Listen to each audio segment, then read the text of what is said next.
যেখানে টাকা থাক বাংলাদেশের টাকা, লুটের টাকা, সে যদি সাগরের নিচে থাকে অথবা কোনো ব্যাংকে অথবা শেখ পরিবারের কোনো সদস্যের কাছে, আওয়ামী লীগের কোনো সদস্যের কাছে, ভালোই ভালো এটা ফেরত পাঠান। 16 বছর ধরে নির্বিচারে মানুষ হত্যা করেছে। গণতন্ত্র এবং স্বাধীনতার প্রশ্নে কথা বলার জন্য, মানুষের অধিকার দাবি কথা বলার জন্য শেখ হাসিনা সরকার এই অপকর্মগুলো করেছে। এত টাকা সরিয়েছে বাংলাদেশের ব্যাংক থেকে শুরু করে 12টি ব্যাংক থেকে।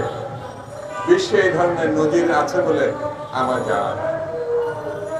এই টাকাগুলো বিদেশে পাচার করা হয়েছে, পার্শ্ববর্তী দেশে এবং বিভিন্ন দেশে এই টাকা আছে। গণমানুষের তীব্র আন্দোলনের মুখে শেখ হাসিনা পালিয়ে ভারতে গেছে।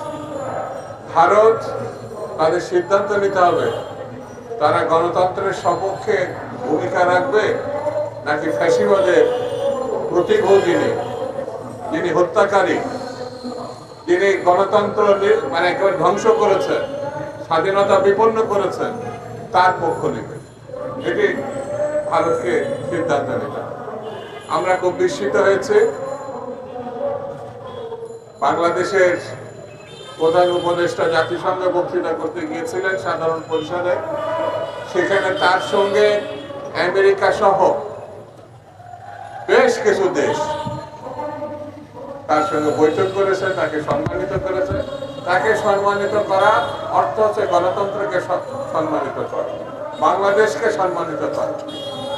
কিন্তু আমাদের পার্শ্ববর্তী দেশ, যারা কয়েকদিন আগেও বলেছে শেখ হাসিনার সরকারের সময় মর্যাদা নাকি একেবারে সুউচ্চ আকাশের উপরে উঠে গেছে, মানে এতটাই আন্তরিক। কিন্তু এবার লক্ষ্য করলাম জাতিসংঘে একটি মাত্র দেশ যাদের আমাদের বন্ধু হিসাবে তারা দাবি করে, আমরাও দাবি করি, তারা পালিয়ে এসেছে, আমাদের প্রধান উপদেষ্টার সঙ্গে বসে নাই। তার মানে তিনি গণতন্ত্রের সঙ্গে বসেন, তিনি মানবতার সঙ্গে বসেন নাই, তিনি শিষ্টাচারের সঙ্গে বসেন নাই। যে দেশ 71-এর মুক্তিযুদ্ধ, 90-এর গণ আন্দোলন, গণ অভ্যুত্থান, 24-এর গণ অভ্যুত্থানে বারবার প্রমাণ করেছে তারা গণতন্ত্রের শুধু পছন্দ করে না, মানুষের অধিকার, মানবতার শুধু পছন্দ করে না, এর পক্ষে তারা রক্ত দিয়ে দাবি আদায় করে, তার পক্ষে তারা দাঁড়ায়।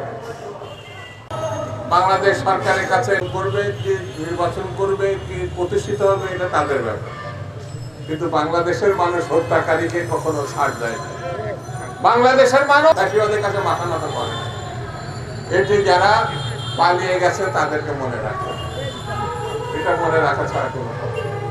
আগামী দিন বাংলাদেশের গণতন্ত্রের মানুষের দিন, আগামী দিন স্বাধীনতার পক্ষের মানুষের দিন।